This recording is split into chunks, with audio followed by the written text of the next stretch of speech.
You're on mute. What's up, everybody? Hello, hello. I was saying we're in the presence of greatness here. Mr. Lee Park, just up on stage, just pointing out, talking to people, making things happen. Yeah. Oh, wait. Mike, can I give you some feedback? What's that? Can I give you some feedback? Yeah. Thank you for interacting with my LinkedIn posts, because I work at a startup and we're all like 30 and I feel like LinkedIn is like gross. Like, in all honesty, I feel gross typing LinkedIn posts about myself. But I'm like, but it grows the brand. So anyways, thank you for interacting with them. You got it. Also, LinkedIn is gross. I'm so embarrassed. Don't engage in my LinkedIn content. Someone try. Oh, 12 guests. Shit. Oh, I'll notate yours. Okay. Yeah, but keep doing it, man. Now, if only you can get that shit. I'll tell you what, though. My biggest push for this year. So I feel like everybody in this call probably or in life has somewhere some product or some thought, some idea they have in their head, and they're like, I know if I wanted to do that, I should probably go on social and like post about it or whatever. Andrew, we talked about this quite a bit. I push you hard. I'm getting pushed real hard to be doing long form YouTube, and I'm just like, God damn, I don't want to do it. Just sit in front of the camera and just be like, all right, which is really just this meeting, but for some reason to put on YouTube is like making me crazy. All right, you guys aren't here to listen about my YouTube worries. Let's dive in. Mr. Stutz, good to see you, bud. Good to see you too. What's going on? Has everybody feeling good? Mr. Sanchez, Hammonds, or I did Hands and Bone. Yeah. What up? All right. Last week, Higgs, Rob, last week we were talking about Groot. Sorry. Last week what we were talking about is culture. And we talked about a couple of main things. One being that your behavior is magnified in the eyes of everybody below you. So if you do 80% as good as what you're saying you ever want to be doing, they're going to do half of that. And they're going to do half of that. And they're going to do half of that. So you own an org with like multiple people underneath you. You have to be more and more close to like what that like role model looks like. So keep that in mind. We also talked about a variety of things related to culture. Today, we're going to talk about management, day-to-day, week-to-week management. I believe I showed this last week. Am I showing my screen? The fuck? Oh, there it is. Okay, weird. Of what the typical things are you're doing each week. So you're having some Monday meeting to shake off the weekend, one-on-ones to make sure that you are creating relationship and identifying quick wins with your reps, pipe reviews to move deals forward, training for skills, and then usually once a month you're running a business review with your boss. You also have your executive one-on-ones, and there's always a project happening. Changing compensation, do whatever. Let's zoom in on a few of these things here. I think we zoomed in on the Monday mashup. Well, I'm going to zoom in on a couple things here today. Okay. Where'd it go? Managing performance.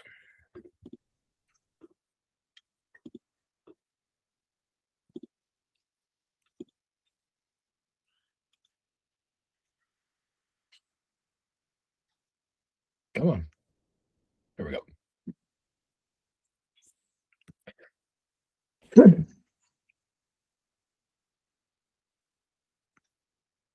All right. So we're going to talk about your A performers, your B performers, and your C performers. This is going to resonate real quick. Don't read ahead. I probably shouldn't even show the slides because you're all going to read ahead. But here's the deal. Your A players always need to know the why behind things. So they're the ones that are like, are we really doing that? But like, that's not going to help us get to our goal. Okay. Your C players don't need to know the why. They're just like, just tell me what to do. We've all been C players in like sports or somewhere else where we're just like, I don't know, just fucking tell me where to punch the chest plate and keep driving. Got it. I don't need to know the why behind everything. But the top person on the team is thinking a little bit more around like, well, you know, why are we going to go through the A gap when they're clearly in the I formation, whatever it is. Okay. So your C players are not going to ask questions. Your A players will. So when we talk about chef being any change you want to make in an organization, you have to clarify it, you have to help, you have to follow up. The clarification for an A player must include the why.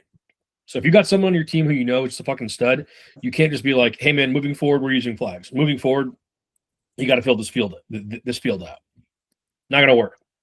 That basically like will take $1,000 out of the bank account that you've created. Whereas if you go to them and you're like, hey man, we found that if we have this field filled out, we have a higher win rate. I know you want a higher win rate. I can't know what's going to impact you specifically, but I do know that it might get us in the right direction. Fill this field out. Now you've taken $0 out of the bank account that you've been creating. With the C player, they don't need that noise. Just be like, bro, fuck off, do it. I told you to do it. That's it. Right? Generally speaking. Try to leave the fuck offs for home, but that's what I do. Okay. A couple other things about your A players and your C players. Your A players are typically the ones that hurt the business the most and think about themselves the most. Your A players are extremely selfish. Your C players are extreme victims. Humanity lives in a bell curve, so I know you got these on your team. Your A players are your ones who are going to be like, this is fucking bullshit. I got to fill out this goddamn field. You're taking money out of my kids' mouths right now. That's 8 seconds times 30 that I could be spending selling. This is bullshit. And they are just incapable of seeing that like there's an organization that wants to grow. And yeah, that means that like some people may have to do things that doesn't help their individual money in that individual moment. However, the sum of all of our parts is going to be worth more than the sum of our parts. And your C players are extreme victims. It's not their fault. It's the market. It's it's the lead they got. They don't know what it is, but they just feel like the leads that they're getting aren't working. They just feel like their emails aren't working. Okay. So if you're wavering, you're thinking right now, I have people I would call like a B, like middle of the pack folks on my team. Are they complaining? If you were to squeeze them, would they bitch and moan? If I were to ask them, why are you not doing better? Would they say things that they are in control of? Now we're going to look at our B players. Our A player, our top A player. If your top A player is not a little bit or a lot of bit too selfish, they're not an A player.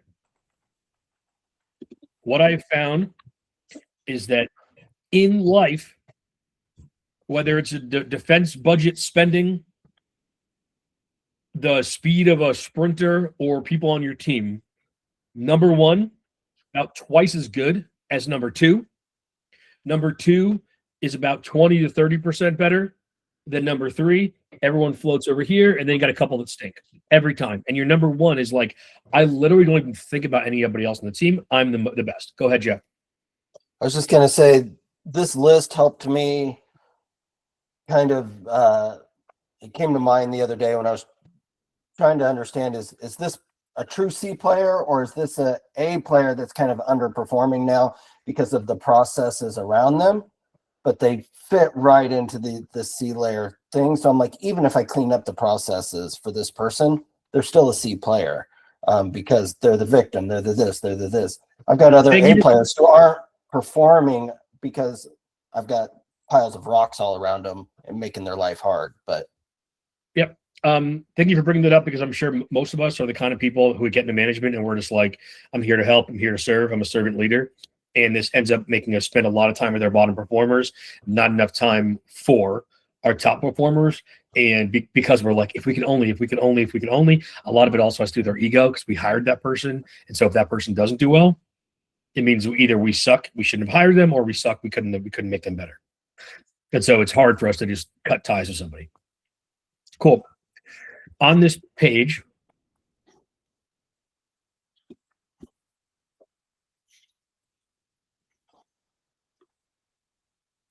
all right. So on this page here, which I believe, yep, I'll just bring it up here. In your HQ doc, all the way here on the right, we have the train, retain, or remove.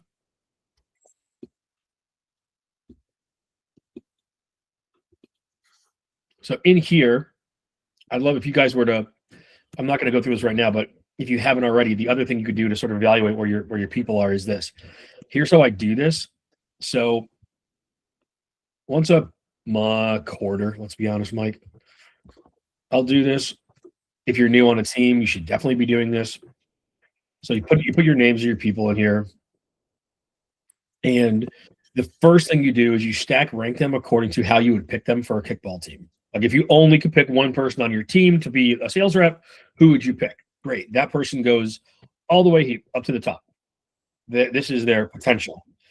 And your worst all the way to the bottom, and then everybody's somewhere in between. Okay. Right, these are different names. Cool. Now, this you do it this way. So even though I might feel like Max is kind of more like here, it's like it makes it so much clearer when you just go, nope, here's the next line. The next thing I do is I then look at their performance, and I only move along the plane. So I'm not doing this. I'm just doing this. Okay. And so I'm like, last 6 months or so, he did all right. Charlie fucking crushed it these last couple months. Max is all right, but kind of on the lower end of it. TG, he actually did better than Max, but not that great. This can change the perspective that in our mind is Justin rocks and Charlie's all right. Max is okay, and TG is gonna make it. Now I'm like, no, Charlie rocks. Justin's got to pick up the fucking pace. TG's got to go, and I should be spending 0 time with TG, and I should be spending all my time with Max. Go ahead. Mike, is this, I know it's going to probably depend on the industry, but how often should this be reviewed? Is this Sales cycle? Yeah. Think about your sales cycle. If your sales cycle is monthly or if your sales cycle is under 3 months, quarterly, over 3 months, 6 months to a year. Thank you. Okay. All right. We do this, by the way, because our brain is not going to tell us that. Our brain is going to be like, Joe had that big deal, so he's like right in my mind of like the coolest guy in the team or whatever. All right. I don't like how I organize this slide, but this is what you're going to do when you have bad or good performance. Oh, I'm going to give you guys a phrase. So I did this once by accident because I meant it. I've now done this like a few dozen times because I see it works, and it's never not worked to motivate somebody. So you say to them like, dude, I feel like you're this guy. I feel like you're a top rep. But you're not, though. Like I looked at the numbers and I was like, really surprised. I don't understand. You're like way behind. It's super confusing. What do you think it is, man? What's going on in your life? Are you okay? How do we get you to be where you're supposed to be? I then saw, I think, Mel Robbins. She's that lady who's like blonde lady. She always talks about what's her thing? She says, "Oh, let them." I just heard her do it on something too, and I was like, "Shut up, that's mine." There's some like Harvard study, blah blah blah, that said that if you say something, there's like at least 19 words. It's like, I'm giving you this feedback because I have high expectations of you, and I believe you're capable of hitting those expectations, but you're not currently. Some version of that. But sounds better coming out of my mouth, which is like, dude, I feel like you're here. A fun or a different way of doing this, by the way, even if people that are not competitive feel like they're better than other people, So if you go to someone and you're like, dude, I was looking confused, like you're definitely better than Tammy, right? Like I feel like you're maybe not as good as Joe, but like way better than Tammy. And they're like, yeah, dude, I'm for sure better. I'm like, well, what the fuck, dude? She's crushing you on like activities and crushing you on all this shit. Actually, her trends are all going to the right. That can't be right. What I'm not doing here is I'm going, dude, you better beat Tammy. Bro, why are you beating Tammy? Beat Tammy. You can do it, man. I'm not doing that. I'm completely bewildered, and I'm actually checking in on like their mental health. This would be the equivalent of like you want to talk to them as though it's Michael Jordan and he just like missed. He's been doing 15 points a game in the last 5 games. You're like, dude, I don't understand what the fuck is going on. You're not like, get it next time. You're just like, what the fuck? Okay. So bewildered expectations is a really good thing. I would recommend you bring it to your team tomorrow morning. You go, dude, I thought you're supposed to be number 1. You're like number 5. Doesn't make any sense. What's going on? How to help you? Okay.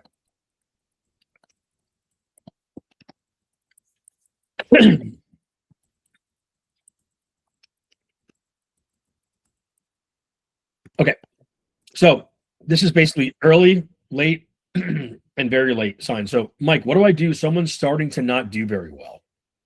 Like just their numbers are starting to slip. Nothing big has happened. The revenue is where it needs to be, blah, blah, blah. I can just sense they're like not in it. So first is extremely clear feedback and making sure that they are being held responsible. So one thing I just told you is this one. You're a top rep, but you're not being number 1. That's kind of weird. What's going on, dude? The other one, I'm going to give you 2 words. Below standards and not hitting expectations. For some reason, in particular, expectations is really scary. When someone says that, like you are not meeting my expectations, even if said at this level, you're not currently meeting my expectations. Very chill, very cash. It comes across like you fucking suck and I've been thinking about it for weeks. Okay. So using this is very, very clear. What we often do instead is we go, hey man, I feel like you got to step it up, right? Or like I've been looking at your activity isn't quite where it needs to be, dude. All right, man. Hey, or maybe you joke around about it, dude. Is this the week you're gonna finally do well? Come on, man. This is unclear. It needs to be very, very clear, and the more clear you are, the more intense it will seem to them. So if I'm like, hey, man, your performance is actually below the expectations we have for the team, and in particular related to dials. That's scary, but it actually gets them to be like, I understand what you want me to do. Oftentimes they will leave the like, pick it up, man. They know you're going to say something in the future about their dials, their doors, whatever, but they don't want to do it. They'll do something else. So that when they talk to you next week and you're like, what happened? They're like, yeah, but look how many sales I got.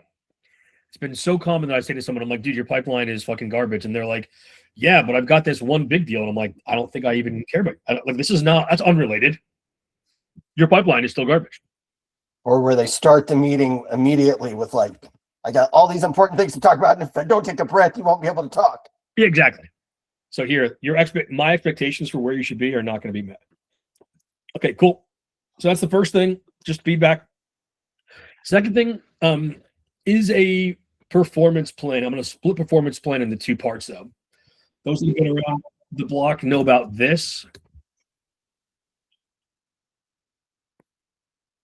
This is my pre-PIP framework, where I'm just like, in a month where you're particularly bad, which I'm defining as below 50% in this example, I'm going to tell you very formally.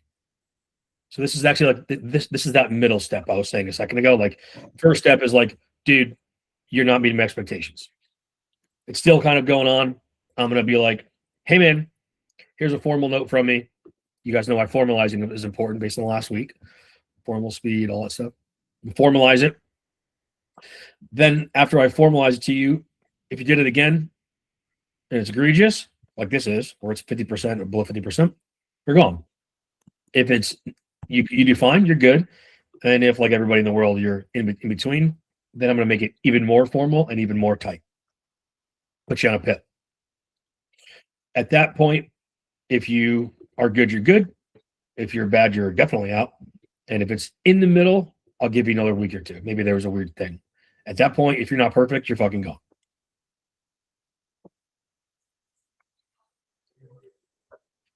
This slide typically gets a bunch of comments.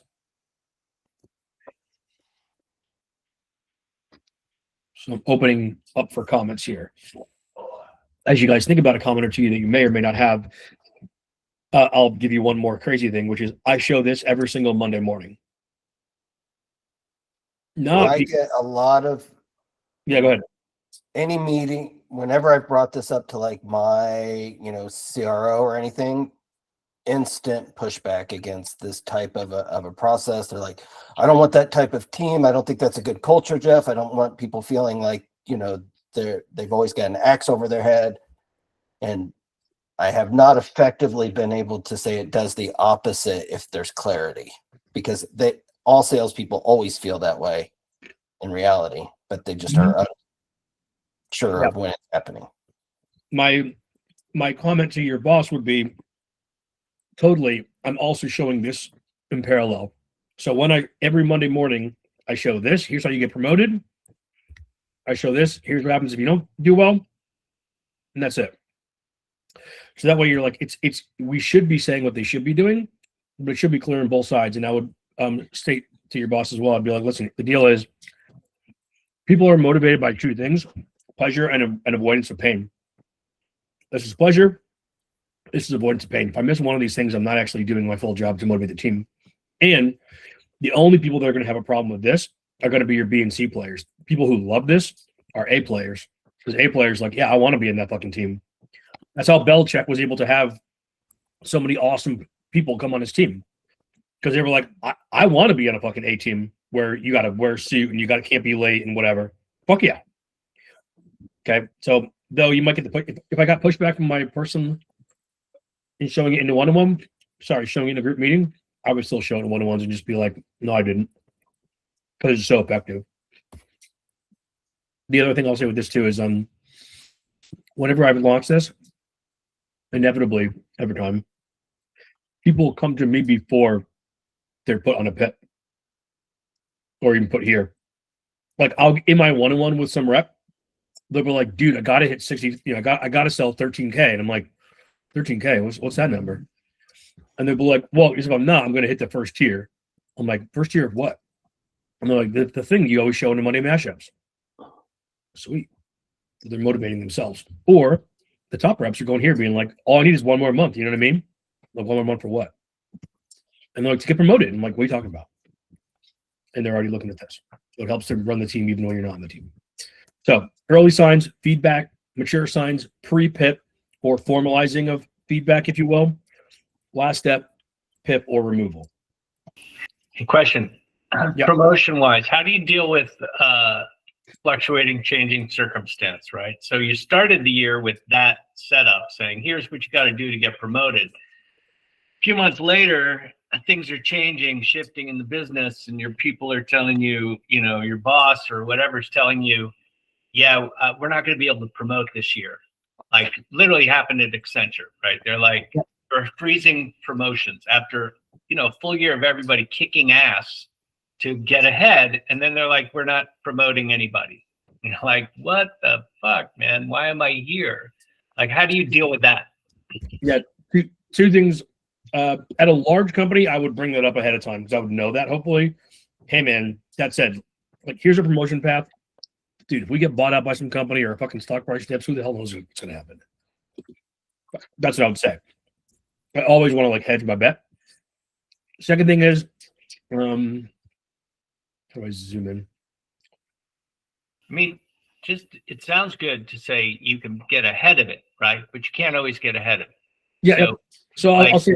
Show hits. How do you deal? Is my question. Yep, totally get it. To answer the other questions you're not asking, the other one is I have something like this and this. So things that are arbitrary, that are subjective. So that if someone's like, I should get promoted, I'm like, actually, let's say this person I don't want to promote for some reason. I have like outs. Third is I oftentimes will have this. This will just be like promotion eligibility. So it's like this is required in order to be up for promotion, but the promotion, it's not as though hit this, you are promoted, hit this, you are promoted, you are eligible for promotion. However, if something happens, I'm pissing off really what you're saying, to widen it. I'm pissing off someone on my team who I don't want to piss off. I don't want them to leave the company. I don't want them to take their foot off the brakes, but we just fucked them. And that could come in the form of you're up for promotion, you didn't get it. Could be like you should have gotten commission on this deal. They're suddenly saying you don't get commission. Your territory is getting split up. Could be all these other things. To that, I do a similar thing I do with negotiating, which is I put up a brick wall. So what I find is when people think that the wall behind you is squishy, they will push you. When we go negotiate for cars, we know that the wall behind our car salesperson is squishy. So we'll say, like, can you give me a lower price or whatever, right? We don't stop arguing with them until they're like, dude, it's below MSRP, it's below our cost. Like, I can't fucking help you, man. Then we go, okay, we'll take it. Same exact thing happens here with behavior. So they're like, this is fucking bullshit. This company fucked me. How come you guys don't understand the kind of value I have? Whatever. I put a brick wall, which is like, dude, you're absolutely right. You're absolutely right.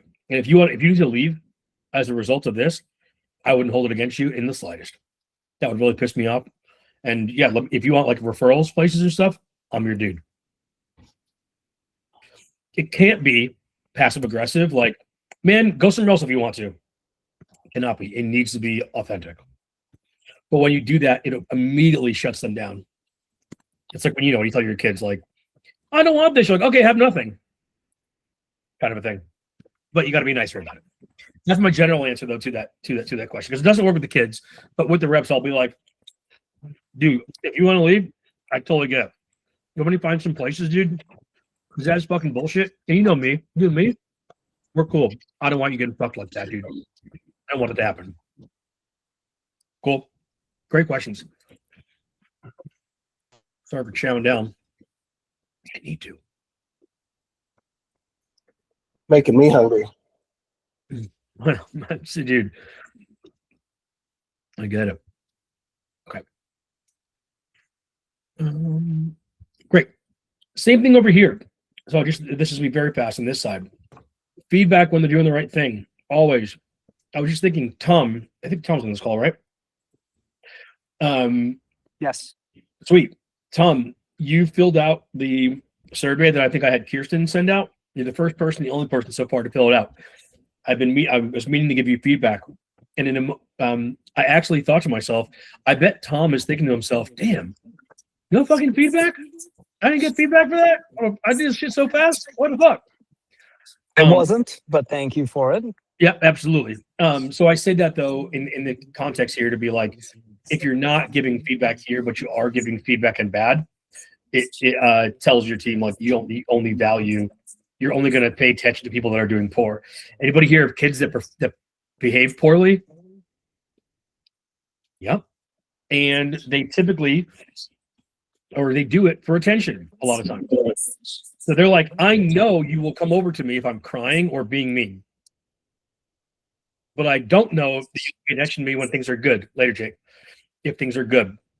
So we want to make sure we're doing this equal on both sides. So feedback, promotion track of some kind, and then actually promote them. Cool. Hope it's been a helpful session. If you guys have any questions, you know where to find me. Get the hell out of here. Go sell some shit. Love you all.